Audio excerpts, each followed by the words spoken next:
de Salvador Borrego. Derrota mundial. Capítulo 1 de 11. 10ª edición, México 1961. Prólogo a la segunda edición. La obra de Salvador Borrego, que hoy alcanza su segunda edición, es una de las más importantes que se hayan publicado en América. Causa satisfacción que un mexicano de la nueva generación haya sido capaz de juzgar con tanto acierto los sucesos que conocemos bajo el nombre de la Segunda Guerra Mundial. Colocados nosotros del lado de los enemigos del poderío alemán, es natural que todas nuestras ideas se encuentren teñidas con el color de la propaganda aliada. Las guerras modernas se desarrollan tanto en el frente de combate como en las páginas de la imprenta. La propaganda es una arma poderosa, a veces decisiva para engañar la opinión mundial. Ya desde la Primera Guerra Europea, se vio la audacia para mentir, que pusieron en práctica agencias y diarios que disfrutaban de reputación aparentemente intachable. La mentira, sin embargo, logró su objeto. Poblaciones enteras de naciones, que debieron ser neutrales, se vieron arrastradas a participar en el conflicto, movidas por sentimientos fundados en informaciones, que después se supo, habían sido deliberadamente fabricadas por el bando que controlaba las comunicaciones mundiales. Y menos mal que necesidades geográficas o políticas nos hayan llevado a participar en conflictos que son ajenos a nuestro destino histórico. Lo peor es que nos dejemos convencer por el engaño. Enhorabuena que hayamos tenido que afiliarnos con el bando que estaba más cerca de nosotros. Lo malo es que haya sido tan numerosa, entre nosotros, la casta de los entusiastas de la mentira. Desventurado es el espectáculo que todavía siguen dando algunos intelectuales nuestros, cuando hablan de la defensa de la democracia, al mismo tiempo que no pueden borrar de sus frentes la marca infamante de haber servido dictaduras vernáculas, que hacen gala de burlar sistemáticamente el sufragio. Olvidemos a estos pseudo-revolucionarios, que no son otra cosa que logreros de una revolución que han contribuido a deshonrar, y procuremos despejar el ánimo de aquellos que de buena fe se mantienen engañados. Durante 6 años, dice Borrego, el mundo creyó luchar por la bandera de libertad y democracia que los países aliados enarbolaron a nombre de Polonia. Pero al consumarse la victoria, países enteros, incluyendo Polonia misma, perdieron su soberanía bajo el conjuro inexplicable de una victoria cuyo desastre muy pocos alcanzaron a prever. La primera edición del libro de Borrego se publicó hace 2 años escasos y en tan corto tiempo, el curso de los sucesos ha confirmado sus predicciones, ha multiplicado los males que tan valientemente descubriera. Ya no es solo Polonia. Media docena de naciones europeas que fueron otros tantos florones de la cultura cristiana occidental, se encuentran aplastadas por la bota soviética, se hallan en estado de desintegración definitiva. Y el monstruo anticristiano sigue avanzando. Detrás de la sonrisa de Méndez France, siempre victorioso, dicen sus secuaces. Detrás de esa enigmática sonrisa, 6 millones de católicos del Vietnam, fruto precioso de un siglo de labor misionera francesa, han caído dentro de la órbita de esclavitud y de tortura que los marxistas dedican a las poblaciones cristianas. El caso contemporáneo tiene antecedentes en las invasiones asiáticas de un Gengis Khan, que esclavizaba naciones. Tiene antecedentes en las conquistas de Solimán, que degollaba a cristianos dentro de los templos mismos que habían levantado para su fe. El conflicto de la hora es otro de los momentos angustiosos y cruciales de la lucha perenne que tiene que librar el cristianismo para subsistir. En el libro de Borrego, penetrante y analítico, al mismo tiempo que iluminado y profético, se revelan los pormenores de la conjura tremenda. La difusión del libro de Borrego es del más alto interés patriótico en todos los pueblos de habla española. Herederos, nosotros, de la epopeya de la Reconquista, que salvó el cristianismo de la invasión de los moros, y de la contrarreforma encabezada por Felipe II, que salvó el catolicismo de la peligrosa conjuración de luteranos y calvinistas, nadie está más obligado que nosotros a desenmascarar a los hipócritas y a contener el avance de los perversos. La lucha ha de costarnos penalidades sin cuento. Ningún pueblo puede escapar en el día a las exigencias de la historia, que son de acción y de sacrificio. La comodidad es anhelo de siempre, jamás realizado. La lucha entre los hombres ha de seguir indefinida y periódicamente implacable, hasta en tanto se acerque el fin de los tiempos, según advierte la profecía. José Vasconcelos. Febrero de 1955. Introducción. Es una neutra remembranza volver la mirada a los días extraordinarios de la Segunda Guerra Mundial únicamente con el prolijo escrúpulo de citar fechas y relatar sucesos. Es un lujo de ociosidad volver la mirada al pasado sin el empeño de obtener luces para el presente. Pero conociendo mejor el origen de lo que ocurrió y de lo que ahora ocurre, más podrá preverse lo que está por ocurrir. Sin esta función específica toda aportación a la historia, y aun la historia misma, se reducirían a simple incuriosidad o pasatiempo.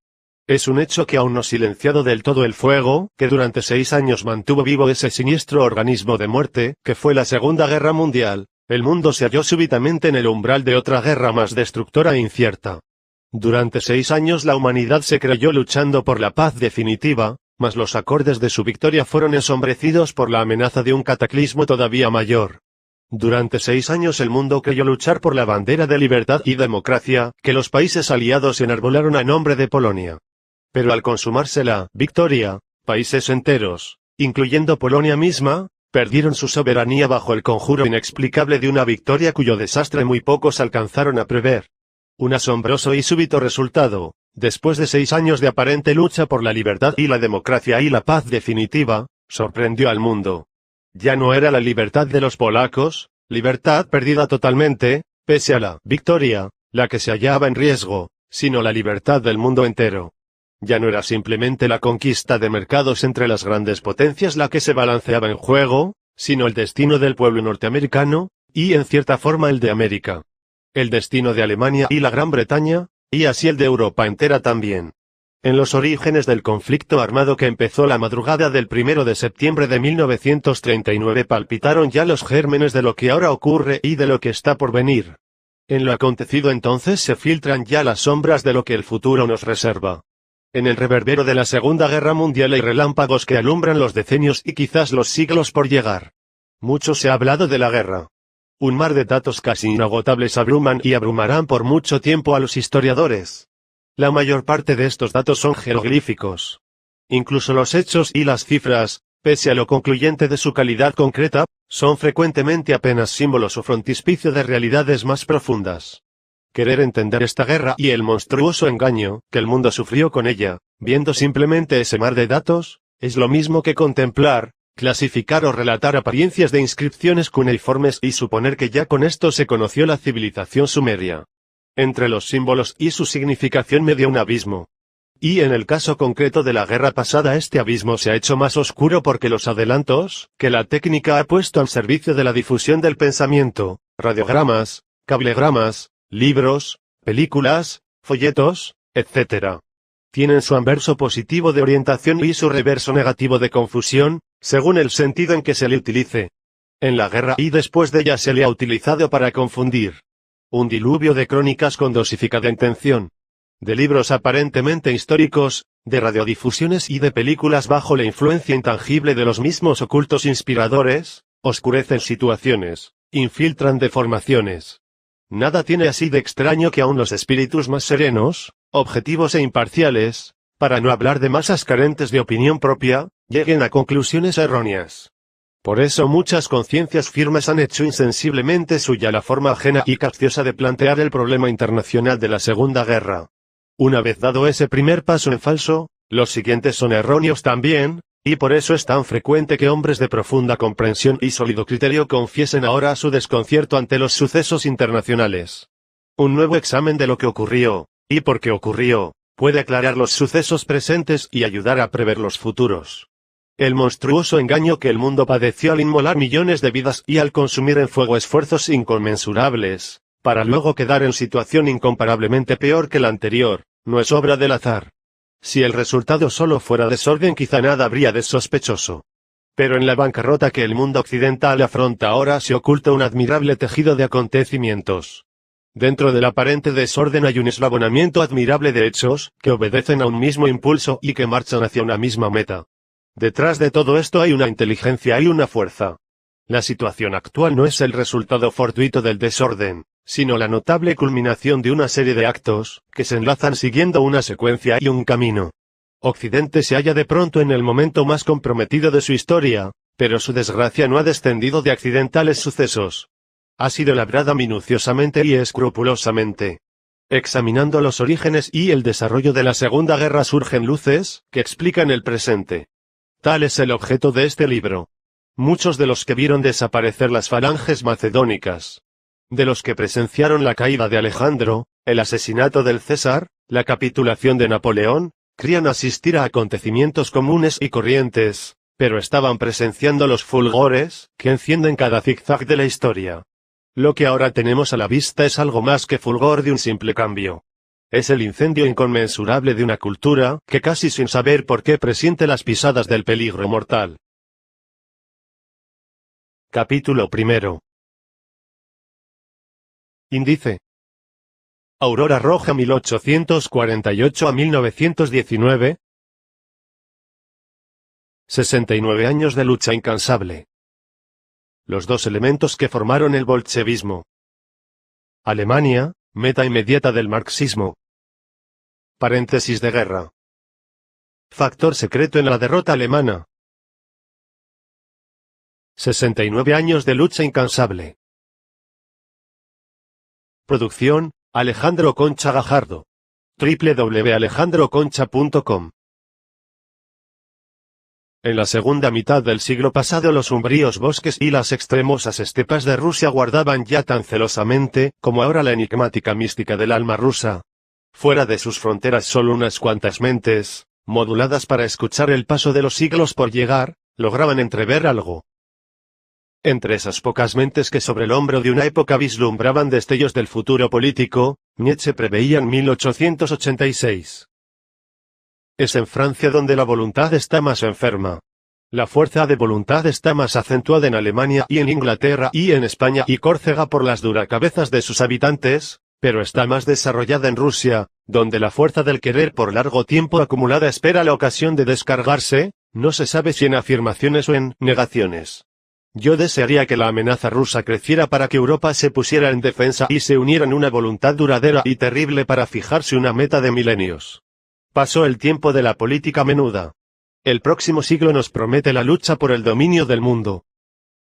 En ese entonces Rusia se debatía en sangrienta turbulencia, que una extraña mezcla de nihilistas y revolucionarios marxistas trataban de encauzar mediante un secreto comité ejecutivo. La espina dorsal de ese audaz movimiento la formaban esforzados e inteligentes israelitas, miembros de comunidades que a través de muchas generaciones habían soportado severos sufrimientos en el duro ambiente de Rusia. Desde los primeros años de nuestra era ya se habían instalado emigrantes judíos en los territorios que siglos más tarde formarían parte de la Rusia meridional. Dolorosas vicisitudes vivieron desde entonces, pero jamás perdieron su cohesión racial. En 1648 los cosacos se lanzaron furiosamente contra ellos y después de sangrientos choques prohibieron que en Ucrania radicaran comunidades israelitas. En general la población era hostil a huéspedes tan reacios a la fusión de sangre y de costumbres. Pero las tierras rusas, prometedoras de esplendoroso futuro gracias a sus inexplotadas riquezas y enorme extensión, seguían atrayendo incesantemente a comunidades judías emigradas de la Europa occidental. La emperatriz Elisabetta Petrovna se alarmó ante ese fenómeno y en 1743 se negó a admitir más inmigrantes. Sin embargo, 50 años más tarde la anexión de territorios polacos convirtió a millares de judíos en súbditos de Rusia.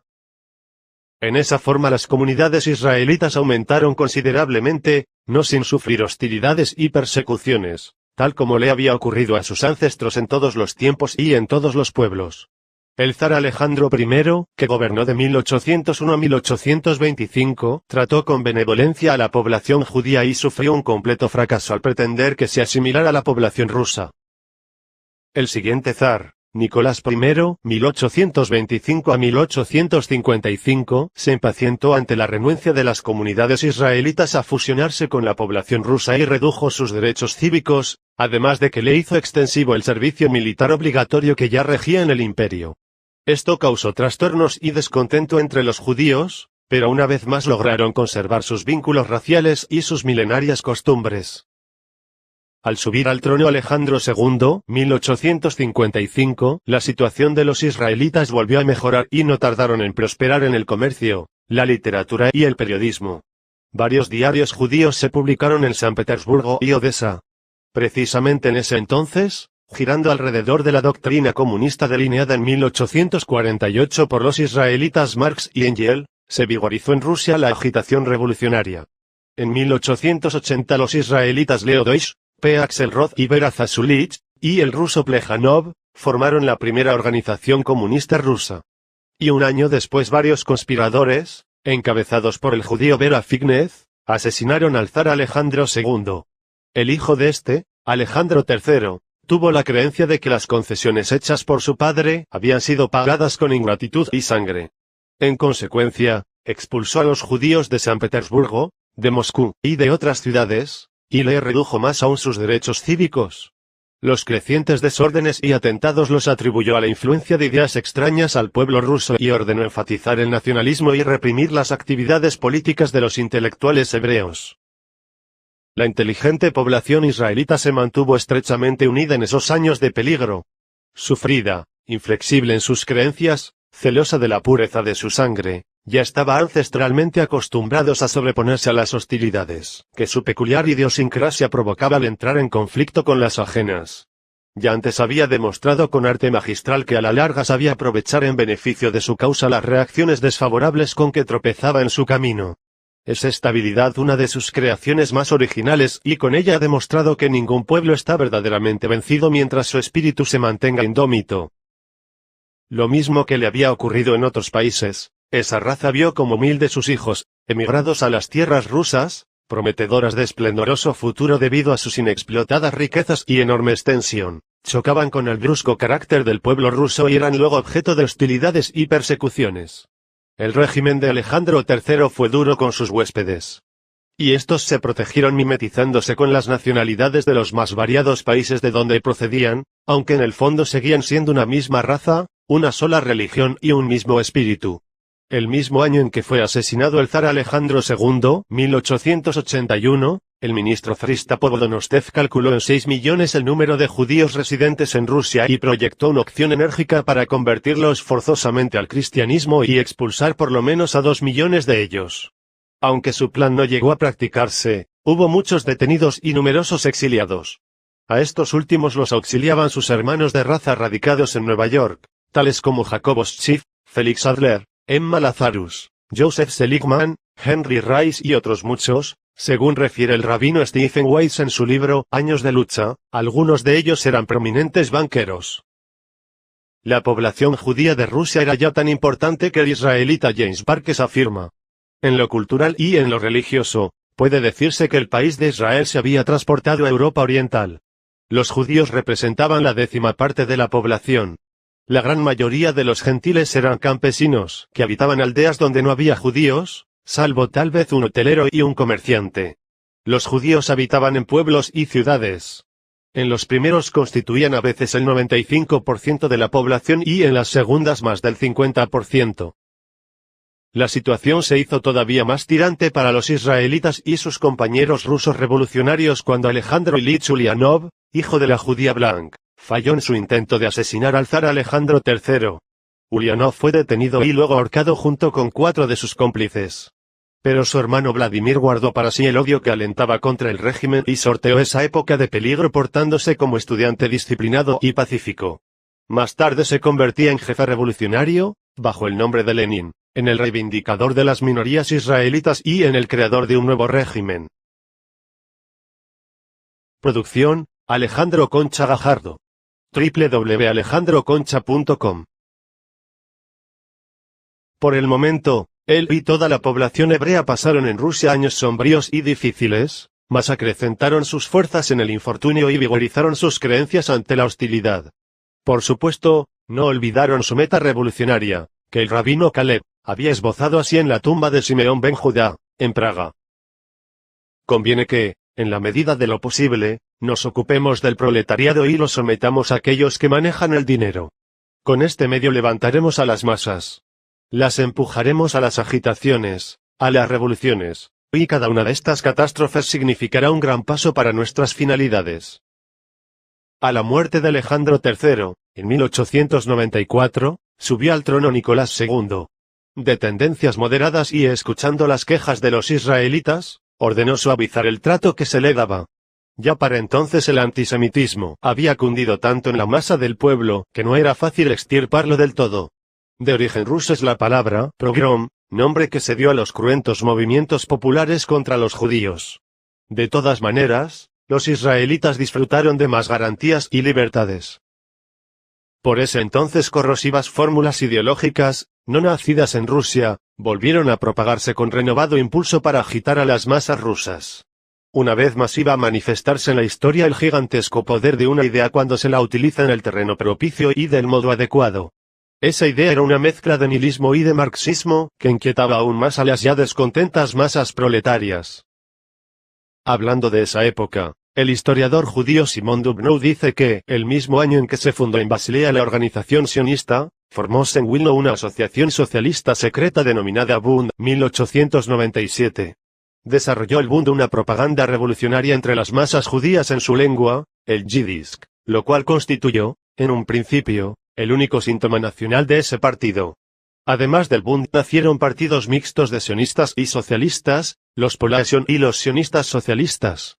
Estos partidos libraron una lucha abierta contra el gobierno ruso, particularmente en la Revolución de 1905.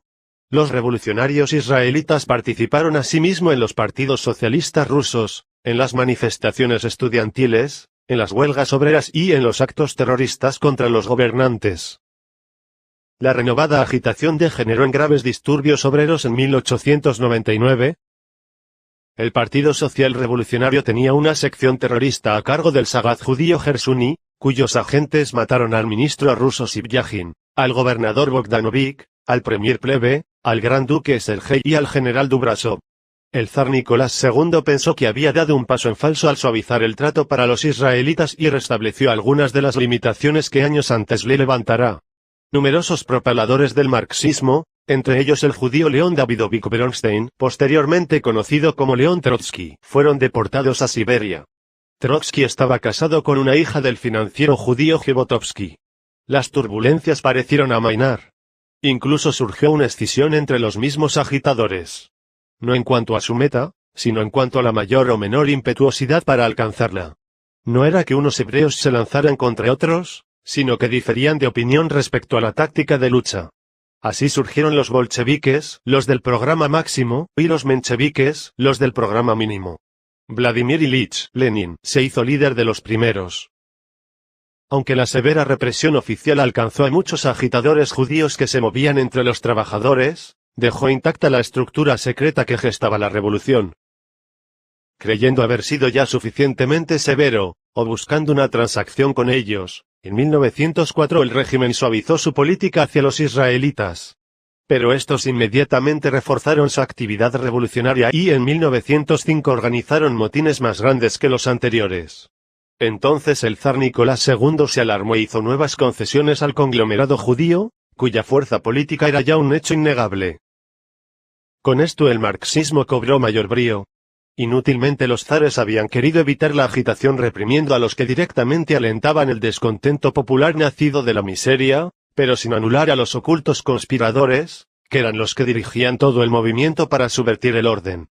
Además, poco hacía el régimen por aliviar la miseria misma y por destruir la forma capciosa y oropelesca en que explotaban esta circunstancia los agitadores marxistas.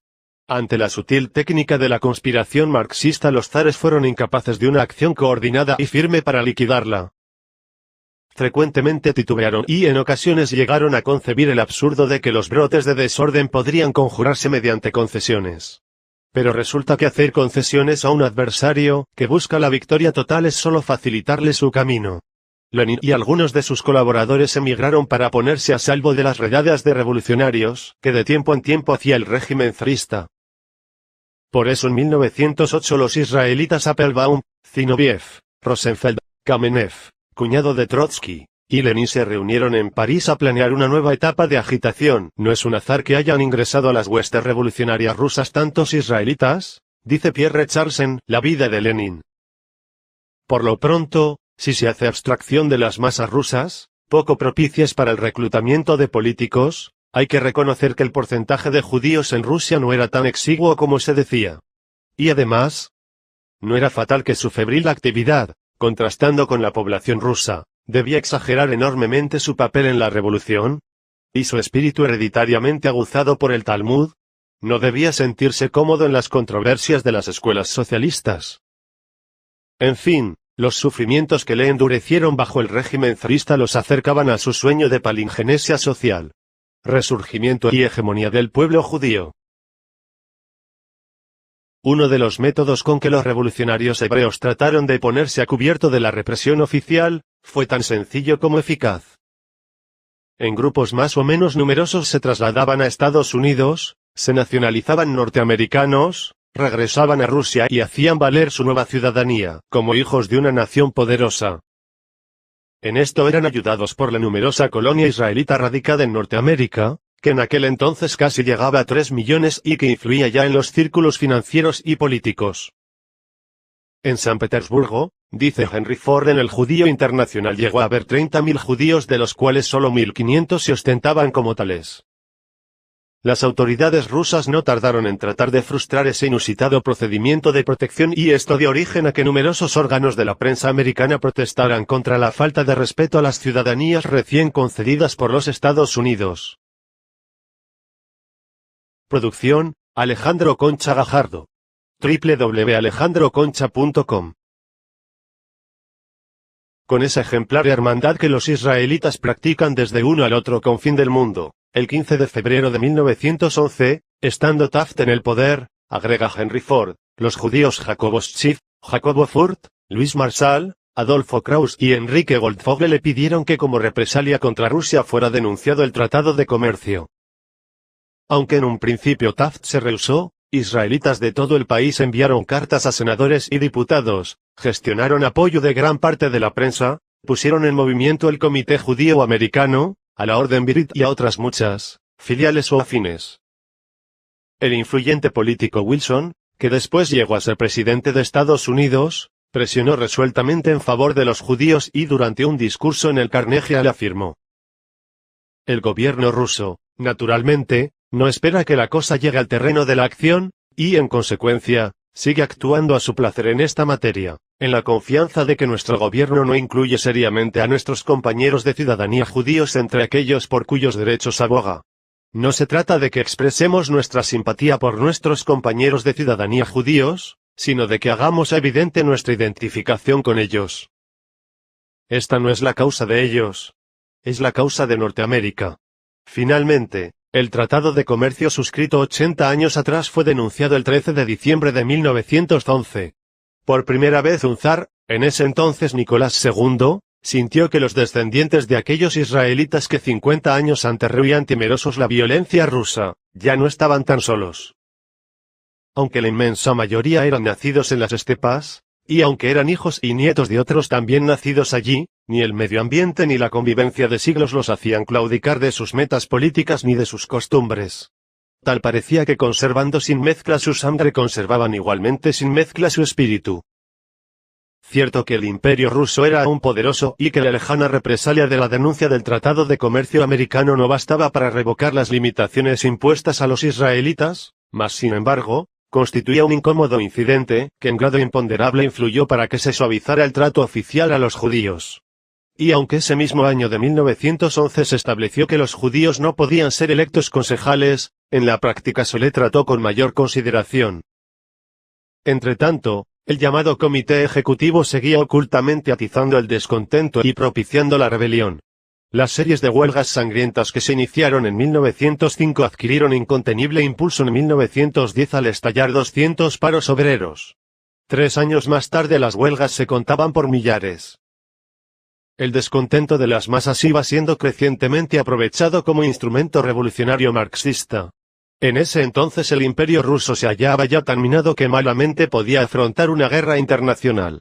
Por eso fue tan insensato y hasta inexplicable que se lanzara a una aventura de esa índole en 1914, para apoyar a Serbia en contra de Austria-Hungría. El zar dio contraorden a fin de que no se realizara la movilización general y evitar el choque con Alemania, pero el ministro de la guerra, Sujofinov, y todo el Estado Mayor presionaron al zar y se consumó la movilización. Alemania apoyó entonces a su aliada Austria-Hungría y entró en guerra con Rusia. No obstante que la patria rusa libraba entonces una lucha internacional, el movimiento revolucionario no cesó su propaganda para debilitar las instituciones. Además, aprovechó la normalidad de la situación y proclamó que los obreros no tenían patria que defender, según la tesis marxista-comunista, de que la idea de patria debe extirparse de las nuevas generaciones. El gobierno ruso consideró que los judíos influían poderosamente en esta oposición al régimen y ordenó nuevas medidas de coerción. Muchos que por nacimiento o naturalización ostentaban las más diversas nacionalidades, e incluso la rusa, se habían mezclado en el campo y en las fábricas y hacían cundir la agitación. Poco después de iniciada la contienda, el diario ruso Ruskoye Znamya abogaba por las más severas represalias contra los israelitas, a quienes se le achacaban los desórdenes internos, y hasta llegó a alentar los pogroms. No obstante que el ambiente oficial era propicio a estos extremismos, el régimen no quiso complicar más la situación, prohibió el diario y mantuvo a raya el antisemitismo, aunque sin poder suprimirlo del todo. En Suiza se encontraba entonces desterrado, junto con otros jefes judíos del movimiento marxista, Vladimir Ilich Lenin, y desde allí dirigía la agitación en la retaguardia del ejército ruso, que combatía contra Alemania. 67 años después de que dos hebreos, Marx y Engels, habían dado a la publicidad por primera vez el manifiesto comunista, otros miembros de la misma raza luchaban denodadamente por materializarlo en realidad política. Junto con los judíos Apfelbaum y Rosenfeld, conocidos bajo los nombres rusos de Zinoviev y Kamenev, Lenin alentaba desde el destierro a los revolucionarios para que contribuyeran a la derrota de Rusia en la guerra que sostenía contra Alemania y Austria. En su periódico Socialdemócrata, del 27 de julio de 1915 daba la siguiente consigna: los revolucionarios rusos deben contribuir prácticamente a la derrota de Rusia. Proclamaba que esto abriría el camino a la revolución. Pierre Charles, biógrafo de Lenin, afirma que en ese entonces, Lenin se entregó en cuerpo y alma a su odio por todo patriotismo. Toda defensa de la patria, decía, es chauvinismo. Tanto fue así que los alemanes le permitieron pasar por Berlín para que se internara subrepticiamente en Rusia y aún le ayudaron económicamente ya que su labor debilitaba al ejército ruso. Así fue como Lenin pudo llegar a San Petersburgo, donde un núcleo de 30.000 israelitas, acaudillados por Trotsky, habían organizado el cuartel general del movimiento marxista revolucionario. Y desde ahí hizo circular esta proclama: es necesario, sin demora, educar al pueblo y al ejército en el sentido derrotista. Soldados, fraternizad en las trincheras con vuestros camaradas llamados enemigos. Poco después Lenin celebraba secretos acuerdos con los jefes revolucionarios. Charles refiere que asistían, Kamenev, hombre pequeño, de ojos vivaces bajo el lente. Zinoviev, que se había cortado completamente el cabello ondulado de su gruesa cabeza. Oritsky, delgado y nervioso, que más tarde aterrorizaría a Petrogrado durante algunas semanas. Los tres eran de raza judía. No tardaron en reunírseles Stalin y Trotsky. La siembra marxista iniciada décadas atrás, halló en 1917 el clima más propicio para fructificar. La ya minada retaguardia del ejército ruso se debilitó aún más y el desconcierto cundió hasta las líneas avanzadas del frente de guerra. La propaganda derrotista hallaba ciertamente coyunturas en la miseria y en las bajas causadas por la contienda. La promesa de que al triunfar la revolución se repartirían tierras a todos los proletarios fue tan halagadora, que las tropas querían dejar de pelear para llegar al reparto. Coordinadamente las doctrinas bolcheviques agitaban a los militares hablándoles de los derechos del soldado, según los cuales los oficiales deberían ser nombrados por selección, de entre los soldados, y estos podían discutir las órdenes de aquellos. Desde ese momento quedó rota la disciplina, dice el teniente coronel Carlos R. Berzunza, en su resumen histórico de Rusia. Y así comenzó la última etapa del fin de la Casa Imperial rusa. Tatiana Botkin, 5, dice que acerca de la realeza y particularmente de la emperatriz, circulaban versiones que indignaban al pueblo y alentaban al derrotismo. Frecuentemente se encontraba uno con personas que se habían formado un concepto completamente falso sobre la familia real. Entre nosotros solo se propagaba lo malo y nadie sabía lo bueno que en realidad existió. No podía creer que los mismos soldados rusos, en el momento de una guerra de tal magnitud, se amotinaran y mataran a su comandante y ofendieran a la familia real. Así era, desgraciadamente. En las calles de Petrogrado sucedía algo increíble. Los soldados, borrachos, sin correas, con los capotes desabrochados, unos con rifles, otros desarmados, corrían como poseídos saqueando todas las tiendas. Producción, Alejandro Concha Gajardo. www.alejandroconcha.com. El descrédito de la casa de los Romanov. La consigna leninista de que la derrota en el frente de guerra abriría el camino al triunfo de la revolución. Las crecientes bajas y la miseria. La promesa de que un nuevo régimen daría tierras al proletariado. El relajamiento de la disciplina. Las doctrinas de igualdad y supresión de las jerarquías, etc., convergieron por fin en el estallido de la revolución. La mecha que encendiera el polvorín podía haber sido cualquier cosa. Como en el conocido fenómeno físico de la sobrefusión, cuando la mente de un pueblo llega a su tensión máxima basta el más insignificante incidente, para producir el estallido. Tatiana Botkin refiere así el principio del fin del imperio. En Kronstadt, precisamente en las cercanías del cuartel general que los caudillos israelitas del marxismo habían formado secretamente en San Petersburgo, empezó la bestial matanza de oficiales. Una vez muertos, los cubrían con heno, los rociaban con petróleo y le prendían fuego. Metían en los ataúdes personas aún con vida junto a cadáveres, fusilaban a los padres a la vista de sus propios hijos, etc. En el frente, los soldados fraternizaban con los alemanes y retrocedían, a pesar de los enormes contingentes reunidos antes de la revolución. El sepelio de las víctimas de la revolución en retrogrado, fue una mascarada. Los revolucionarios recogieron cuerpos de desconocidos, muertos de frío o por accidente, incluso unos chinos que habían fallecido de tifo, los colocaron en los ataúdes forrados de rojo, los trasladaron al campo de Marte y erigieron un gran túmulo. Esto alentaba la agitación y servía de bandera a los revolucionarios. Por otra parte, en ningún momento los iniciadores del marxismo en Rusia carecieron de solidaridad y aliento de sus hermanos de raza en el extranjero. El 14 de febrero de 1916 se celebró en Nueva York un congreso de las organizaciones revolucionarias rusas, alentadas e inspiradas por inteligentes israelitas. El magnate judío americano Jacob Schiff era uno de los que costeaban los gastos de estos trabajos políticos. Ayudaba particularmente a León Trotsky, también israelita. Otros banqueros judíos, tales como Kuhn Loeb, Felix Warburg, Otto Kahn, Mortimer Schiff y Ole Faxberg, daban también su ayuda económica desde Nueva York. Pese a todo lo que en apariencia hubiera de inexplicable en esas relaciones entre los marxistas revolucionarios de Rusia y los magnates israelitas de América, en el fondo regía la profunda solidaridad de la raza y el anhelo común de la reivindicación hebrea. Unos la buscaban con el instrumento que su compatriota Marx le había heredado en el Manifiesto Comunista de 1848 y otros la procuraban con el instrumento del oro y las finanzas. Dos distintos medios, pero un mismo fin. Y si el destino del mundo iba a jugarse en dos barajas de política internacional, el supercapitalismo y el marxismo, tener ases en ambas era asegurar el triunfo de la causa común, cualquiera que fuese el resultado de la gran lucha. Los pacientes esfuerzos de los caudillos marxistas y de quienes los ayudaron desde el extranjero desembocaron el 7 de noviembre de 1917 en el estallido de la Revolución Comunista. El zar fue detenido y entre las primeras rectificaciones políticas figuró la abolición de las restricciones jurídicas impuestas a los judíos. El camino a los puestos públicos quedó abierto para ellos. Toda tendencia política perjudicial al judaísmo fue declarada fuera de la ley por decreto de julio de 1918. Entre las tropas del general Budieni ocurrieron actos violentos contra los judíos y fueron severamente reprimidos.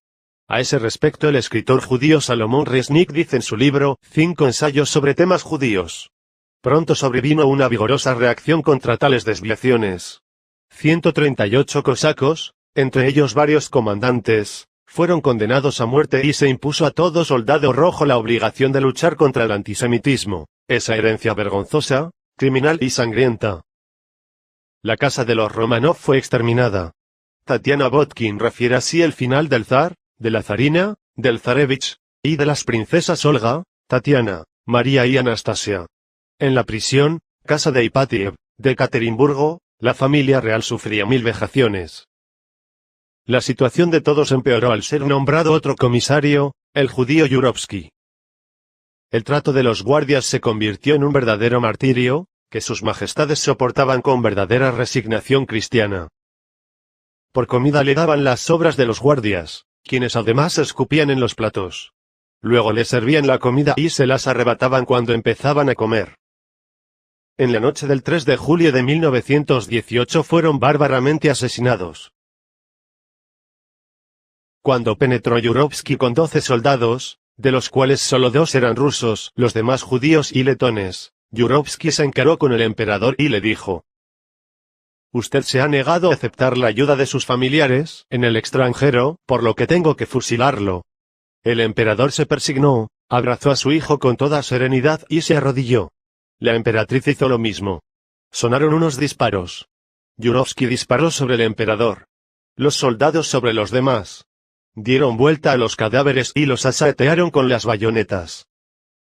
Después de esta carnicería los cadáveres fueron despojados de cuanto llevaban, arrojados a un camino y de ahí conducidos a un bosque cercano, donde fueron incinerados en 2 hogueras. Una de fuego y la otra de ácidos. Inútilmente Nicolás II, lo mismo que su padre Alejandro III, y su abuelo Alejandro II, se habían empeñado en reprimir a quienes encabezaban o coordinaban el descontento de las masas, pero sin lograr nada decisivo para suprimir el descontento mismo. Mientras por un lado el malestar público crecía con la pobreza, por el otro las autoridades se esforzaban superficialmente en suprimir a quienes se valían de ese malestar, como instrumento para una magna revolución. 69 años después que Marx y Engels habían creado su magistral fórmula de agitación, sus descendientes raciales lograban que un gran imperio se viniera abajo. Era ese el primero de sus fabulosos triunfos. A la revolución bolchevique siguió una violenta contrarrevolución encabezada por los generales Anton Ivanovich, Denikin, Kolchak, Rangel y Yudenich. Llegaron a arrebatarles a los rojos territorios con más de 1 millón de kilómetros cuadrados y se aproximaron amenazadoramente a Leningrado y Moscú. Denikin esperaba ayuda de los gobiernos inglés y francés, pero no la obtuvo. En contraste, los bolcheviques sí lograban ayuda de los israelitas del extranjero y vencieron a las fuerzas de Denikin. El judío Alejandro Kerensky, originalmente apellidado Adler, que se había infiltrado en el gobierno del zar para ayudar secretamente al triunfo de los comunistas, emigró después al occidente para presentarse como anticomunista. Bajo ese disfraz mantuvo contacto con los rusos exiliados, auténticamente enemigos del comunismo, y fue un factor decisivo para neutralizar sus esfuerzos. Los 2 elementos que formaron el bolchevismo. Es siempre costumbre que el triunfo tenga muchos autores, auténticos o no, y que en cambio todos rehuyan la paternidad de los fracasos. Pero el triunfo de la Revolución Rusa es una de las excepciones de esa regla. Por lo menos hasta ahora solo se ha atribuido fragmentaria y tenuemente a la comunidad israelita. Y esto no obstante la evidencia de que la base ideológica de la Revolución Rusa la crearon los judíos Marx y Engels. La pusieron en movimiento social Lenin, Zinoviev, Kamenev, Bronstein y otros israelitas. La solapó y ejecutó a medias el hebreo Kerensky. La ayudaron económicamente desde Estados Unidos los magnates Kuhn Loeb, Felix Warburg, Otto Kahn, Mortimer Schiff y Olef Aschberg, y lo hicieron posible agitando a las masas proletarias un sinnúmero de comisarios israelitas, como judíos eran, simbólicamente, 10 de los 12 revolucionarios que ejecutaron a la familia real de los Romanov. Uno de los modernos profetas del semitismo, Theodor Herzl, ya había advertido antes del triunfo de la Revolución Rusa. Somos una nación, un pueblo. Cuando los judíos nos hundamos, seremos revolucionarios, seremos los suboficiales de los partidos revolucionarios. Al elevarnos nosotros subirá también el inmarcesible poder del dinero judío. Un Estado judío. Son numerosísimas las huellas que los israelitas dejaron en la preparación y la consumación de la Revolución Rusa, pero por uno u otro motivo la difusión de estos hechos ha sido tan lenta y fragmentaria que generalmente suenan a inverosímiles o fantásticos cuando se le conoce en toda su magnitud. Ni la universalmente reconocida seriedad de Henry Ford libró a esas revelaciones de las dudas que lógicamente producen. Una Rusia soviética hubiese sido sencillamente imposible, dice Henry Ford en El Judío Internacional, a no ser que un 90% de los comisarios fueran judíos. Otro tanto hubiera ocurrido en Hungría, de no ser judío Béla Kun, el príncipe rojo, y con él 18 de sus 24 comisarios. El Soviet no es una institución rusa, sino judía. Agrega que al triunfar la revolución bolchevique, el nuevo régimen fue integrado preponderantemente con israelitas y cita el siguiente cuadro. Cuando Rusia se hundió, afirma, inmediatamente surgió el judío Kerensky. Como sus planes no fueron suficientemente radicales, le sucedió Trotsky. Actualmente, en Rusia, 1920, en cada comisario hay un judío. De sus escondrijos irrumpen los judíos rusos como un ejército bien organizado. Todos los banqueros judíos en Rusia permanecieron sin ser molestados, mientras que a los banqueros no judíos se les fusiló. El bolchevismo es anticapitalista solo contra la propiedad no judía. Si el bolchevismo hubiese sido realmente anticapitalista, hubiera matado de un solo tiro al capitalismo judío. Pero no fue así. Solo a los judíos se le pueden remitir víveres y auxilios de otros países, en Rusia. El mismo autor hace una cita del Dr. Jorge A. Simons, sacerdote cristiano, que escribió: centenares de agitadores salidos de los barrios bajos del este de Nueva York se encontraron en el séquito de Trotsky. A muchos nos sorprendió desde un principio el elemento marcadamente judío de aquel y se comprobó muy pronto que más de la mitad de todos esos agitadores del llamado movimiento sovietista eran judíos. Asimismo cita a William Huntington, agregado comercial americano en retrogrado durante la Revolución, quien declaró que, en Rusia todo mundo sabe que 3/4 partes de los jefes bolcheviques eran judíos.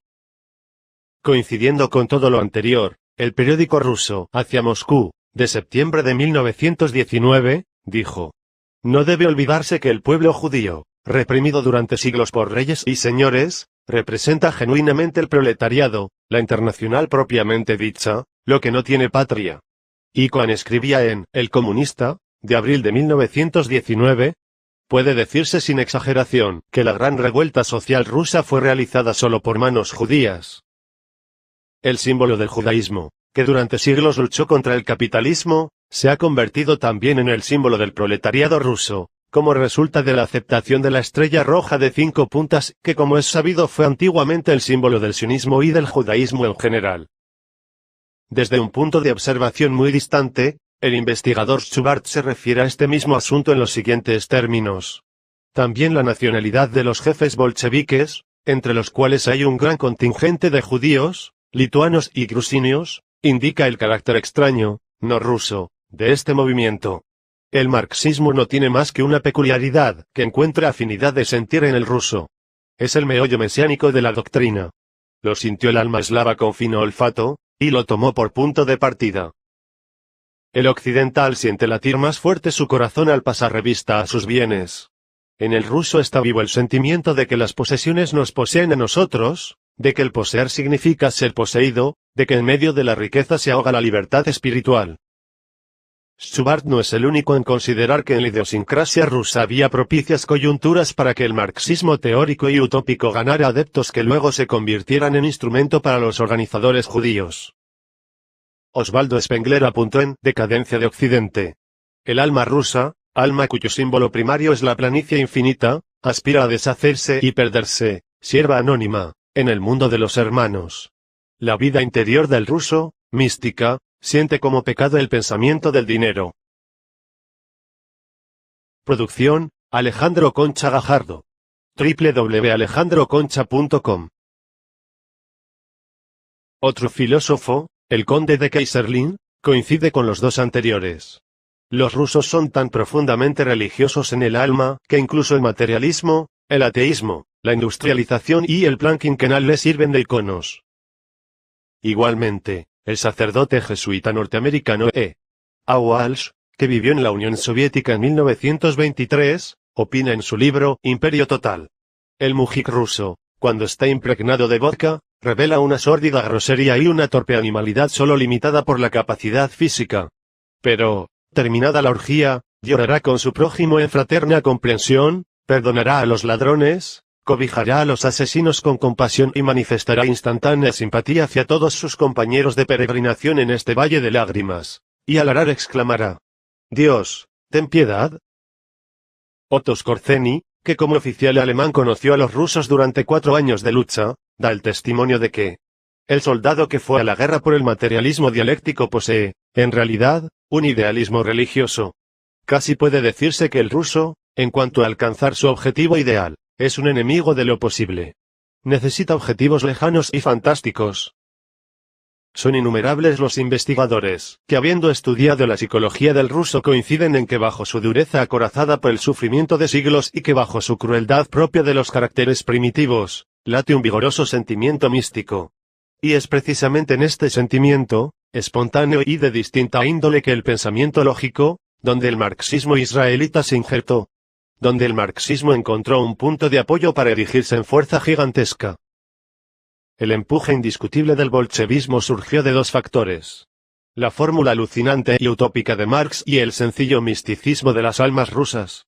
Y fueron judíos quienes combinaron ambos factores como se combinan la glicerina y el ácido nítrico para obtener la dinamita. El bolchevismo cundió luego con su propia dinámica y no requirió razones para subsistir.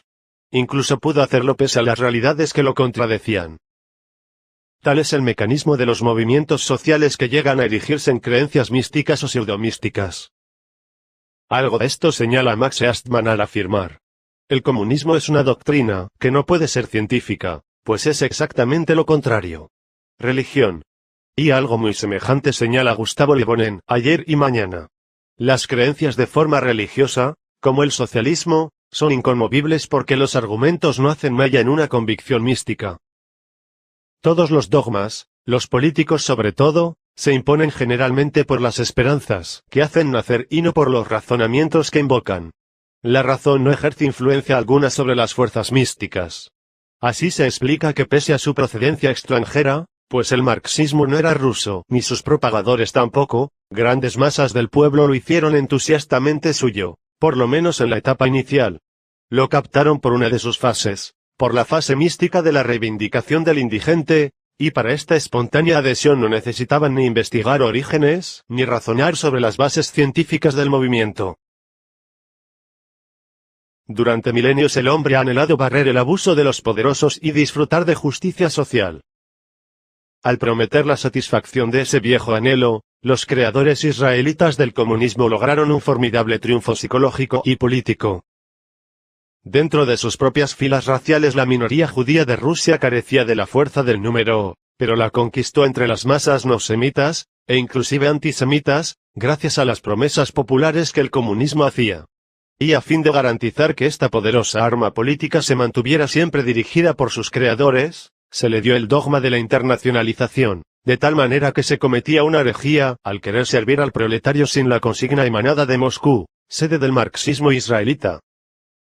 Todo movimiento social que se atreviera a violar ese dogma era objeto de la más violenta hostilidad, no porque sirviera mejor o peor los intereses del proletariado, sino porque se sustraía al control de los creadores del marxismo. Apenas afianzado el nuevo régimen en el poder, una súbita lucha antirreligiosa comenzó a realizarse con extraordinaria eficacia. Como si fuera obra de factores no rusos, esa lucha era sistemática y carecía de la imprevisión y de la desorganización propias del ambiente moscovita.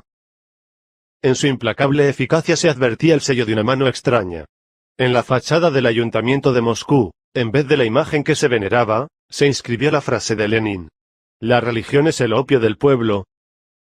Frecuentemente se ha visto que un movimiento religioso, nutriéndose de su propia fe, se lance contra otro movimiento religioso y trate de proscribirlo. Religión contra religión es un fenómeno muchas veces presenciado en la historia. Pero que en un medio eminentemente religioso nazca un movimiento inflexiblemente ateísta, dirigido contra todas las religiones, es un fenómeno nuevo. De donde un movimiento político, que oficialmente se apoya en masas religiosas, extrae la inspiración y las energías necesarias para constituirse fanáticamente en un movimiento antirreligioso. Ha sido también más o menos frecuente que por conveniencias políticas un régimen hostilice a una religión y se apoye en otras. Pero en Rusia, por primera vez con inconfundible claridad y con extraordinario celo, todas las religiones empezaron a ser perseguidas en cuanto triunfó el bolchevismo. Lo que el cristianismo padeció en la época antirreligiosa del Imperio Romano tenía la explicación de que se trataba de una religión nueva sin muchos adeptos en la masa del pueblo. En cambio, en Rusia, los sentimientos religiosos eran ya populares cuando el bolchevismo comenzó a imperar. 929 años antes Rusia se había convertido al cristianismo. Que en un pueblo sin religión se combate una nueva religión, parece explicable. Pero que en un pueblo religioso surja un régimen intransigentemente antirreligioso, es un fenómeno de orígenes extraños al pueblo mismo. y tal fue lo que sucedió en Rusia. El teniente coronel Carlos R. Berzunza dice en su resumen histórico: numerosas iglesias fueron convertidas en teatros. La revolución inició luego la lucha contra todas las religiones, por todos los medios. Se prohibió la enseñanza religiosa a menores de 18 años. La iglesia protestó. De 900 conventos fueron arrasados 722. La resistencia de los fieles fue casi pulverizada y 29 obispos y sacerdotes pagaron con su vida la oposición al régimen y fueron las primeras víctimas de una serie de ejecuciones bolcheviques que más tarde recibieron el nombre de purgas. Para el 7 de noviembre de 1923 la primera ola de purgas había aniquilado a 6.000 profesores, 9.000 médicos, 54.000 oficiales, 260.000 soldados, 70.000 policías, 12.000 propietarios, 355.000 intelectuales, 193.290 obreros y 815.950 campesinos, en mayor o menor grado culpables de oposición. Esta furia aparentemente ciega tenía por objeto aniquilar a la clase pensante y a los núcleos que podían inspirar y organizar la resistencia al nuevo régimen. En cuanto a los orígenes antirreligiosos del bolchevismo son evidentes. Supuesto que no residían en las masas populares, ni tampoco en ninguna otra religión con predominio en Rusia, se hallaban exclusivamente entre los organizadores israelitas del movimiento revolucionario, quienes seguían la sentencia de Marx. El judaísmo es la muerte del cristianismo. Ciertamente la masonería también fue un factor en esa lucha antirreligiosa, pero en última instancia la masonería es solo uno de los brazos del judaísmo. Este creó en Egipto las primeras células secretas en el siglo XV antes de nuestra era, cuando los judíos necesitaron protegerse y ayudarse eficazmente bajo el dominio de los faraones. Siglos después esa sociedad se hizo extensiva a los no judíos, con objeto de aprovecharlos para los fines políticos israelitas, y se le dio un aspecto de fraternidad y liberalismo. Persistió, sin embargo, el ambiente de misterio bajo el cual había nacido la masonería, y todavía un enorme número de masones ignora hoy su vinculación con el movimiento político judío, a pesar de que son de origen hebreo todos los nombres de sus grados, sus símbolos y sus palabras de paso, como Jehová, Zabulón, Necam Necar, Adonai, etc. Esto puede comprobarlo cualquier iniciado que conozca a la vez la historia judía. Por eso es que desde el grado tercero de la masonería se designa con símbolos judíos a Jesucristo, a la Iglesia y a los cristianos, como la ignorancia, el fanatismo y la superstición, respectivamente, jubelas, jubelos y jubelum, y se plantea simbólicamente la lucha contra ellos. Ya en 1860 el español Vicente de la Fuente había escrito en Historia de las sociedades secretas. Esa sociedad proscrita en todas partes, y que en todas partes se halla sin patria, que en tal concepto desprecia las ideas de nacionalidad y patria, sustituyéndolas con un frío y escéptico cosmopolitismo. Esa tiene la clave de la francmasonería. El calendario, los ritos, los mitos, las denominaciones de varios objetos suyos, todos son tomados precisamente de esa sociedad proscrita. El judaísmo. La francmasonería en su principio es una institución peculiar de los judíos, hija del estado en que vivían, creada por ellos para reconocerse, apoyarse y entenderse sin ser sorprendidos en sus secretos, buscarse auxiliares poderosos en todos los países, atraer así a todos los descontentos políticos, proteger a todos los enemigos del cristianismo. Es público que todos los periódicos más revolucionarios e impíos de Europa están comprados por los judíos, o reciben subvenciones de ellos y de sus poderosos banqueros, los cuales a la vez son francmasones. Este paralelismo del judaísmo político y de la masonería lo confiesa el propio israelita Trotsky en su biografía, al referirse a su encarcelamiento de 1898. Hasta entonces, dice, no había tenido ocasión de consultar las obras fundamentales del marxismo. Los estudios sobre la masonería me dieron ocasión para contrastar y revisar mis ideas. No había descubierto nada nuevo. Mi vida. León Trotsky. Todo lo anterior explica el carácter furiosamente antirreligioso de la época actual de la historia rusa. Una época categóricamente materialista y antirreligiosa, tal como la delineó Marx en su Introducción a la filosofía del derecho, de Hegel, al afirmar que solo existe la materia. Una época tal como la planeó Lenin al afirmar que el socialismo, por medio de la ciencia, combate el humo de la religión. En 37 diversas dependencias de las primeras fases del Estado soviético figuraron 459 dirigentes de origen judío y 43 rusos, cuyos nombres y cargos aparecen especificados en el libro, La Gran Conspiración Judía, de Traian Romanescu. Alemania, meta inmediata del marxismo. Producción, Alejandro Concha Gajardo. www.alejandroconcha.com. En la segunda mitad del siglo pasado, mientras que en Rusia se abrían paso las doctrinas revolucionarias marxistas, el Imperio alemán resurgía en 1871 forjado en la victoria de Sedán, bajo Guillermo I. Este segundo Reich era la cúspide de fuerzas cuya inquietud brillaba precisamente entonces en diversas ramas del saber. Goethe en la literatura, Beethoven, Mozart y Wagner en la música, Kant y Schopenhauer en la filosofía, von Moltke en la milicia, Kirchhoff y Bunsen en la física y la química, y Nipkow en la mecánica. Sin embargo, en el campo de la política el alemán no tenía nada nuevo bajo la férrea forma de su imperio, y esto hizo creer a los propulsores israelitas del marxismo que sería fácil asentar en Alemania la primera base de la revolución mundial.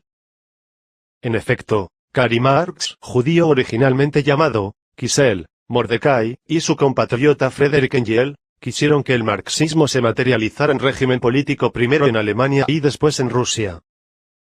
En su Manifiesto Comunista, de 1848, ambos israelitas especificaron: a Alemania sobre todo es hacia donde se concentra la atención de los comunistas, porque Alemania se encuentra en vísperas de una revolución burguesa y porque realizará esta revolución en condiciones más avanzadas de la civilización europea y con un proletariado infinitamente más desarrollado. Pero un año después de publicado el Manifiesto Comunista, el marxismo sufrió un golpe inesperado en la Alemania. Su primer intento para apoderarse de las masas proletarias fracasó en junio de 1849. La disciplina y el nacionalismo inculcados por la milicia eran una barrera ante la revolución internacionalizada del marxismo.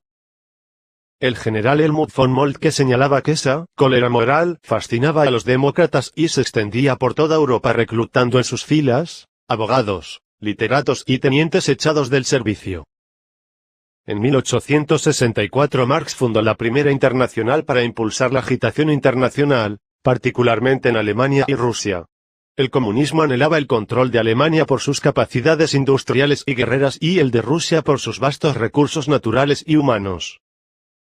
Ya en 1776 el judío alemán Adam Weishaupt había creado la secta masónica de los Iluminados de Baviera, que con el señuelo de dar el dominio político mundial a los germanos, pretendió utilizarlos para extender todos los principios que más tarde aprovechó Marx en sus teorías. Pero esta secta fue prohibida y no alcanzó sus metas en Alemania, aunque sí fue uno de los movimientos precursores de la Revolución Francesa.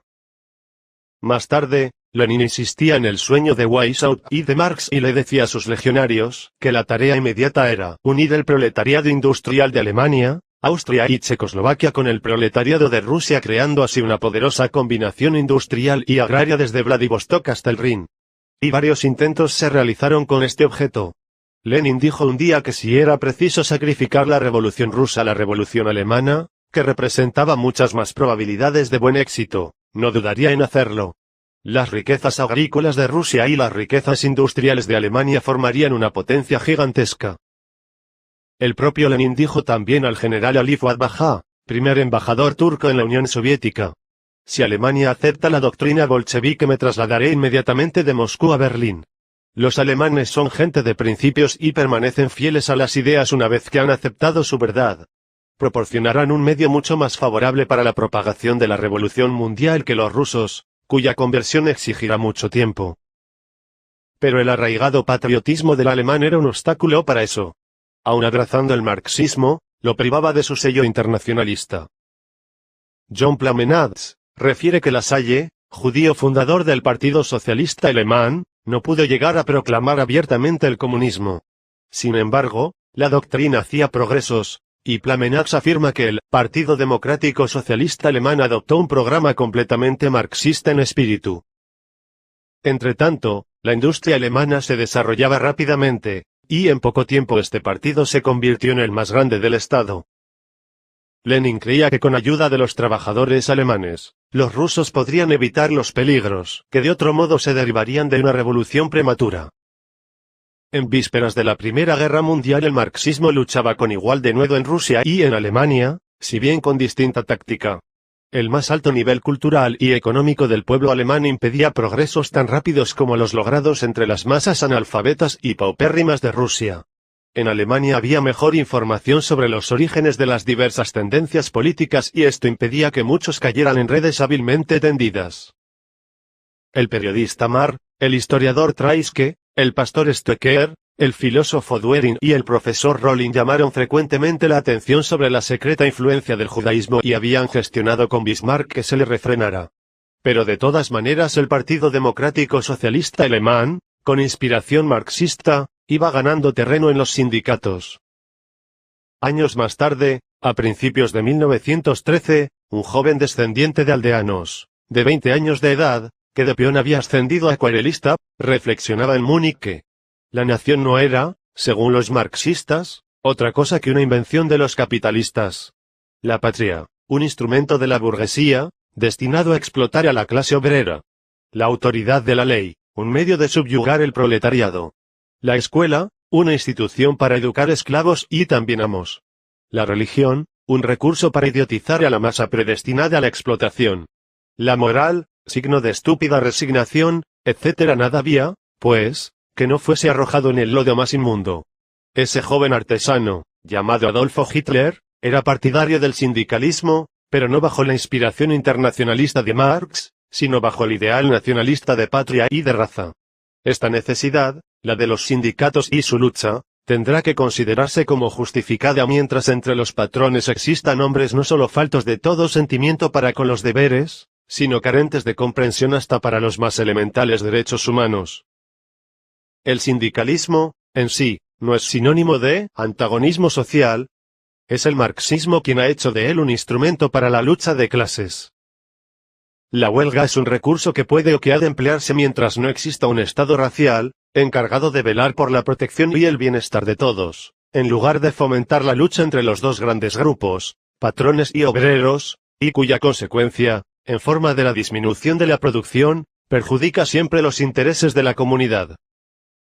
Concebía entonces que en el futuro dejarán de estrellarse los unos contra los otros, obreros y patrones, en la lucha de salarios y tarifas, que daña a ambos, y de común acuerdo arreglarán sus divergencias ante una instancia superior imbuida en la luminosa divisa del bien de la colectividad y del Estado. Es absurdo y falso afirmar, decía, que el movimiento sindicalista sea en sí contrario al interés patrio. Si la acción sindicalista tiende y logra el mejoramiento de las condiciones de vida de aquella clase y constituye una de las columnas fundamentales de la nación, obra no solo como no enemiga de la patria o del Estado, sino nacionalmente en el más puro sentido de la palabra. Su razón de ser está, por tanto, totalmente fuera de duda. Producción, Alejandro Concha Gajardo. www.alejandroconcha.com. Con la impetuosidad propia de su edad, y además de su carácter, Hitler trataba de persuadir a sus compañeros de que la defensa del proletariado no era la meta del marxismo, ya que si el proletariado llegaba a satisfacer sus propias necesidades, desaparecería como instrumento de lucha de quienes acaudillaban el marxismo. Ahondando en esta hipótesis, llegó a un punto que habría de ser elemento básico en la génesis del nacionalsocialismo, sistema político que luego se divulgó con el apócope de nazi. Por ese entonces, según posteriormente refirió, creía que los judíos nacidos en Alemania solo se diferenciaban en la religión. El que por eso se persiguiese a los judíos como creía yo, hacía que muchas veces mi desagrado frente a exclamaciones deprimentes para ellos, subiese de punto. Tuve una lucha para rectificar mi criterio. Esta fue sin duda la más trascendental de las transformaciones que experimenté entonces. Ella me costó una intensa lucha interior entre la razón y el sentimiento. Se trataba de un gran movimiento, que tendía a establecer claramente el carácter racial del judaísmo. El sionismo. Tropecé con él inesperadamente donde menos lo hubiera podido suponer. Judíos eran los dirigentes del Partido Socialdemócrata. Con esta revelación debió terminar en mí un proceso de larga lucha interior. Examiné casi todos los nombres de los dirigentes del Partido Socialdemócrata. En su gran mayoría pertenecían al pueblo elegido. Lo mismo si se trataba de representantes en el Reichstag que de los secretarios de las asociaciones sindicalistas, que de los presidentes de las organizaciones del partido, que de los agitadores populares. Austerlitz, David, Adler, Allenbogen, etc. Un grave cargo más pesó sobre el judaísmo ante mis ojos cuando me di cuenta de sus manejos en la prensa, en el arte, en la literatura y el teatro. Comencé por estudiar detenidamente los nombres de todos los autores de inmundas producciones en el campo de la actividad artística en general. El resultado de ello fue una creciente animadversión de mi parte hacia los judíos. Era innegable el hecho de que las 9/10 partes de la literatura sórdida, de la trivialidad en el arte y el disparate en el teatro, gravitaban en el debe de una raza que apenas si constituía una centésima parte de la población total del país. Ahora veía bajo otro aspecto la tendencia liberal de esa prensa. El tono moderado de sus réplicas o su silencio de tumba ante los ataques que se le dirigían debieron reflejárseme como un juego a la par hábil y villano. Sus críticas glorificantes de teatro estaban siempre destinadas al autor judío y jamás una apreciación negativa recaía sobre otro que no fuese un alemán. El sentido de todo era tan visiblemente lesivo al germanismo, que su propósito no podía ser sino deliberado. Paréntesis de guerra. Tal fue, en síntesis, el proceso del nacimiento del nacionalsocialismo. Frente al carácter internacionalista del marxismo, un categórico nacionalismo apoyado en las ideas de patria y de raza. Frente al exclusivismo autoritario de la doctrina de Marx, un exclusivismo nacional, igual o mayor que aquel. Frente al origen político israelita de la doctrina, un antisemitismo político. Los gérmenes del nuevo movimiento se habían perfilado ya, pero tan solo en la mente del oscuro acuarelista. El estallido de la guerra de 1914 lo sacó de sus disquisiciones. La víspera que el conflicto armado se generalizara con la declaración inglesa de guerra contra Alemania, Adolfo Hitler se enroló como voluntario en el 16. Regimiento Bávaro de Infantería, el 3 de agosto de 1914. Luego combatió en el frente de Flandes y después en el Somme, donde fue ascendido a cabo y ganó la Cruz de Hierro, que es el máximo orgullo del soldado alemán. El 7 de octubre de 1916 cayó herido y se le trasladó a un hospital cercano a Berlín. Según sus propias palabras, desde allí pudo darse cuenta de que el frente férreo de los grises cascos de acero, frente inquebrantable, firme monumento de inmortalidad, no tenía igual solidez en la retaguardia, donde el creciente marxismo socavaba el espíritu de resistencia. Esa situación empezó a hacer crisis a principios de 1918 al estallar una huelga de municiones, que aunque prematura y fallida, causó un efecto desastroso en la moral. Comillas. ¿Porque el ejército seguía luchando si es que el pueblo mismo no quería la victoria? ¿A qué conducían entonces los enormes sacrificios y las privaciones? El soldado peleaba por la victoria y el país le oponía la huelga. Las nuevas reservas arrojadas al frente, añade, fracasaron completamente. Venían de la retaguardia. El judío internacional Kurt Eisner comenzó a intrigar en Baviera contra Prusia. No obraba ni en lo más mínimo animado del propósito de servir intereses de Baviera, sino llanamente, como un ejecutor del judaísmo. Explotó los instintos y antipatías del pueblo bávaro para poder, por ese medio, desmoronar más fácilmente a Alemania. Cierre comillas. Y así comenzó a repetirse en Alemania aquella agitación marxista que un año antes minó a Rusia y la hizo capitular en la guerra internacional para sumirla en la revolución bolchevique. La base naval alemana de Kiel fue el escenario del primer levantamiento, tal como la base naval de Kronstadt había sido el del primer levantamiento formal de los soviéticos. Así, dice la enciclopedia Espasa, toda resistencia resultaba imposible, aunque de haberla podido prolongar unos días, hubiera dado a Alemania la posibilidad de una paz mejor. En Baviera proclaman la república. Fórmanse consejos de obreros y soldados. Los soldados desarman a los oficiales y, si resisten, los matan. La bandera roja ondea en todos los arsenales alemanes. Alemania toma un aspecto bolchevique. El emperador abdica, día 9 de noviembre de 1918, quedando proclamada la república con un carácter francamente radical y pareciendo un remedo de la república rusa. Entretanto, el cabo Hitler había vuelto al frente, había sido alcanzado por el gas británico, Cruz Amarilla, y casi ciego fue internado en el hospital Paseo Alk, de Pomerania. El 10 de noviembre, refieren, mi lucha, vino el pastor del hospital para dirigirnos algunas palabras. Parecía temblar intensamente al comunicarnos que la casa de los Hohenzollern había dejado de llevar la corona imperial. Pero cuando él siguió informándonos que nos habíamos visto obligados a dar término a la larga contienda, que nuestra patria, por haber perdido la guerra y estar ahora a la merced del vencedor, quedaba expuesta en el futuro a graves humillaciones, entonces no pude más. Mis ojos se nublaron y a tientas regresé a la sala de enfermos, donde me dejé caer sobre mi lecho, ocultando mi confundida cabeza entre las almohadas. Desde el día en que me vi ante la tumba de mi madre, no había llorado jamás. Cuando en mi juventud el destino me golpeaba despiadadamente, mi espíritu se reconfortaba. Cuando en los largos años de la guerra, la muerte arrebataba de mi lado a compañeros y camaradas queridos, habría parecido casi un pecado el sollozar. Morían por Alemania. Y cuando finalmente, en los últimos días de la terrible contienda, el gas deslizándose imperceptiblemente, comenzara a corroer mis ojos, y yo, ante la horrible idea de perder para siempre la vista, estuviera a punto de desesperar, la voz de la conciencia clamó en mí. Infeliz. Llorar mientras 1000 de camaradas sufren 100 veces más que tú. Y mudo soporté el destino. Pero ahora era diferente porque todo sufrimiento material desaparecía ante la desgracia de la patria.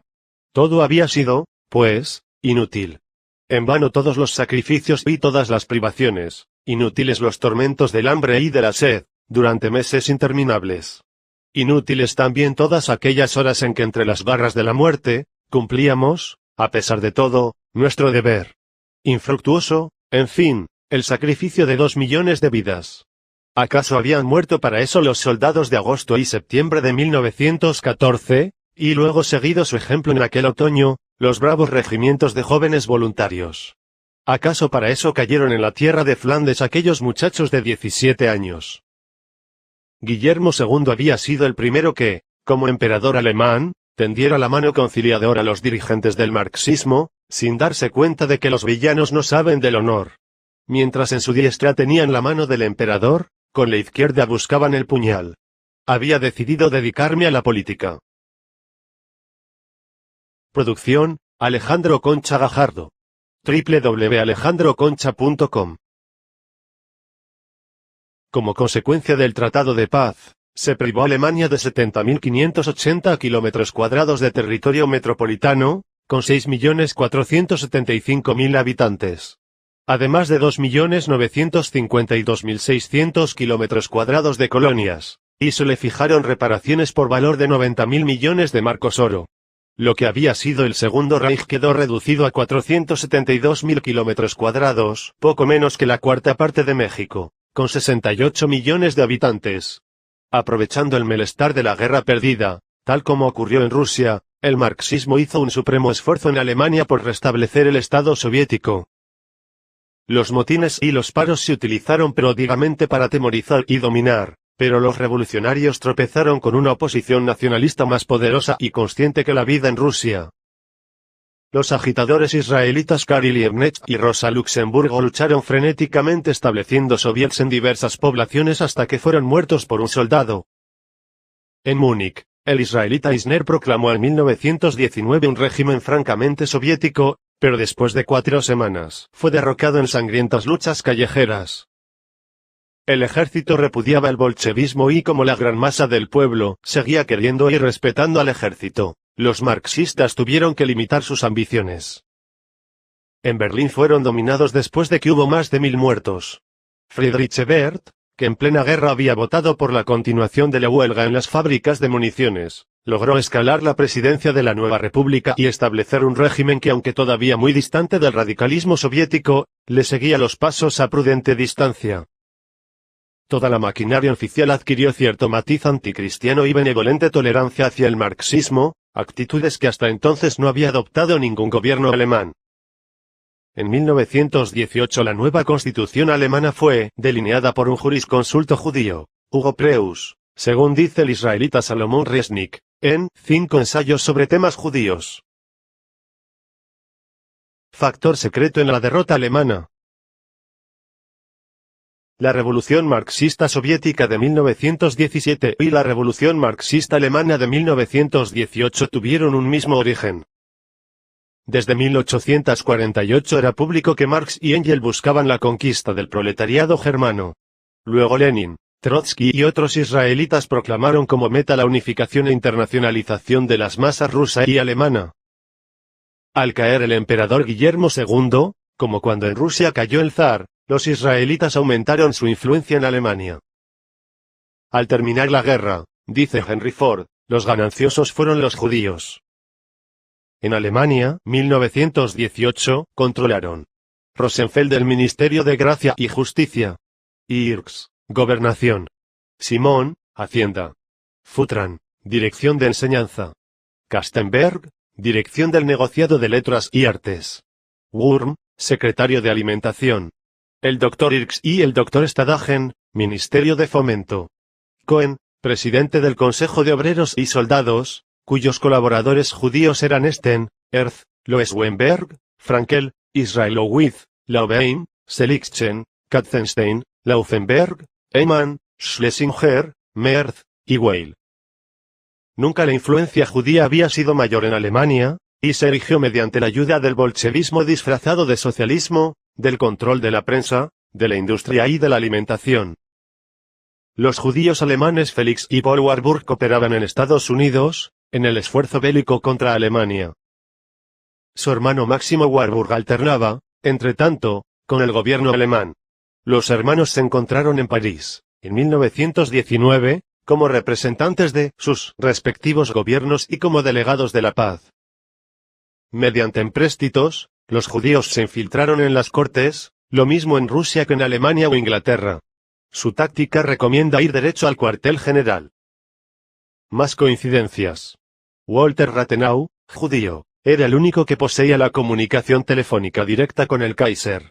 En la Casa Blanca de Washington influían también varios judíos. Al Estado judío internacional que vive secretamente entre los demás estados, le llaman en Alemania, Panjudea. Sus principales medios de dominación son capitalismo y prensa. La primera sede de Panjudea fue París. Luego pasó a Londres, antes de la guerra, y ahora parece que se trasladará a Nueva York, 1920.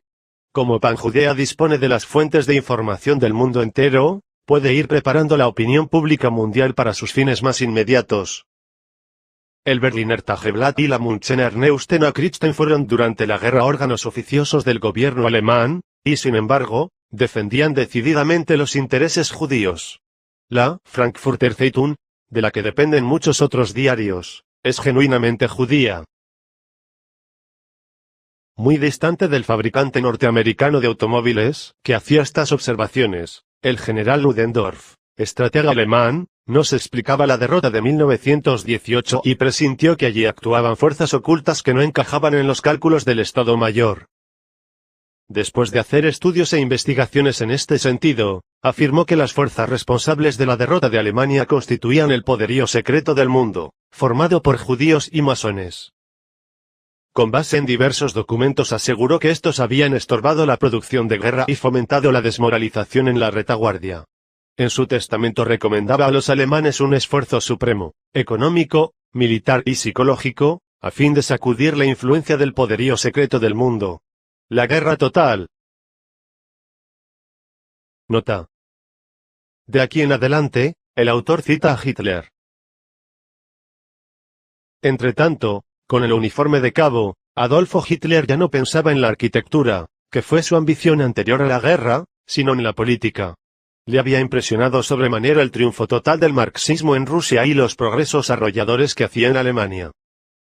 Lenin anunciaba que las dos primeras etapas del movimiento se habían cumplido ya, dentro de Rusia, y las siguientes se desarrollarían hacia el exterior mediante el apoyo de la dictadura erigida en la Unión Soviética. Polonia, inmediatamente, y Alemania después, eran los objetivos más cercanos. Hitler argumentaba que las derrotas militares no habían sido la causa de la capitulación, porque eran mucho menores a los triunfos alcanzados. Tampoco creía que la economía fuera la culpable de la rendición, pues el esfuerzo bélico de 4 años se apoyó más en factores espirituales de heroísmo y organización que en bases económicas. Y concluía que todo se había comenzado a minar ya desde años atrás y que la capitulación de 1918 era solo el primer efecto visible de esa lenta corrosión interior. Sin duda algo flotaba en el ambiente y era percibido por todos. Lo que Henry Ford denunciaba desde Norteamérica como hegemonía israelita, el general Ludendorff lo identificaba entre sus documentos de Estado Mayor como poderío secreto del mundo, y un cabo desconocido lo refería así desde su punto de vista de hombre de la masa del pueblo. No fue la prensa, decía, la que en constantes agresiones minaba los fundamentos de la autoridad estatal hasta el punto de que bastó un simple golpe para derrumbarlo todo. Finalmente, no fue esa misma prensa la que desacreditó al ejército mediante una crítica sistemática, saboteando el servicio militar obligatorio e instigando a negar créditos para el ramo de guerra. Karl Marx fue, entre millones, realmente el único que con su visión de profeta descubriera en el fango de una humanidad paulatinamente envilecida, los elementos esenciales del veneno social, y supo reunirlos cual un genio de la magia negra, en una solución concentrada para poder destruir así con mayor celeridad la vida independiente de las naciones soberanas del orbe. Y todo esto, al servicio de su propia raza.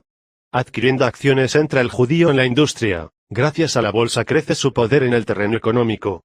Tienen la francmasonería, que cayó completamente en sus manos, un magnífico instrumento para conectar y lograr la realización de sus fines. Los círculos oficiales, del mismo modo que las esferas superiores de la burguesía política y económica, se dejan coger insensiblemente en el garlito judío por medio de los lazos masónicos. Junto a la francmasonería está la prensa como una segunda arma al servicio del judaísmo. Con rara perseverancia y suma habilidad sabe el judío apoderarse de la prensa, mediante cuya ayuda comienza paulatinamente a cercenar y a sofisticar, a manejar y a mover el conjunto de la vida pública. Políticamente, añadía Hitler, el judío acaba por sustituir la idea de la democracia por la de la dictadura del proletariado. El ejemplo más terrible en ese orden lo ofrece Rusia, donde el judío, con un salvajismo realmente fanático, hizo perecer de hambre o bajo torturas feroces a 30 millones de personas, con el solo fin de asegurar de este modo a una caterva de judíos, literatos y bandidos de bolsa, la hegemonía sobre todo un pueblo. Y el hecho de que el triunfo marxista no fuera tan definitivo en Alemania, se lo explicaba así en 1920. El pueblo alemán no estaba todavía maduro para ser arrastrado al sangriento fango bolchevique, como ocurrió con el pueblo ruso. En buena parte se debía esto a la homogeneidad racial existente en Alemania entre la clase intelectual y la clase obrera. Además, a la sistemática penetración de las vastas capas del pueblo con elementos de cultura, fenómeno que encuentra paralelo solo en los otros estados occidentales de Europa y que en Rusia es totalmente desconocido. Allí, la clase intelectual estaba constituida, en su mayoría, por elementos de nacionalidad extraña al pueblo ruso, o por lo menos de raza no eslava. Tan pronto como en Rusia fue posible movilizar la masa ignara y analfabeta en contra de la escasa capa intelectual que no guardaba contacto alguno con aquella, estuvo echada la suerte de este país y ganada la revolución. El analfabeto ruso quedó con ello convertido en el esclavo indefenso de sus dictadores judíos, los cuales eran lo suficientemente perspicaces para hacer que su férula llevase el sello de la dictadura del pueblo. La bolchevización de Alemania, esto es, el exterminio de la clase pensante nacional racista, logrando con ello la posibilidad de someter al yugo internacional de la finanza judía las fuentes de producción alemana, no es más que el preludio de la propagación de la tendencia judía de conquista mundial. Como tantas veces en la historia, Alemania constituye también en este caso el punto central de una lucha gigantesca. Si nuestro pueblo y nuestro Estado sucumben bajo la presión de esos tiranos, ávidos de sangre y de dinero, el orbe entero será presa de sus tentáculos de pulpo. Mas si Alemania alcanza a librarse de ese atenazamiento, podrá decirse que para todo el mundo quedó anulado uno de los mayores peligros. D. Salvador Borrego. Derrota mundial. Fin del capítulo 1. Producción, Alejandro Concha Gajardo. www.alejandroconcha.com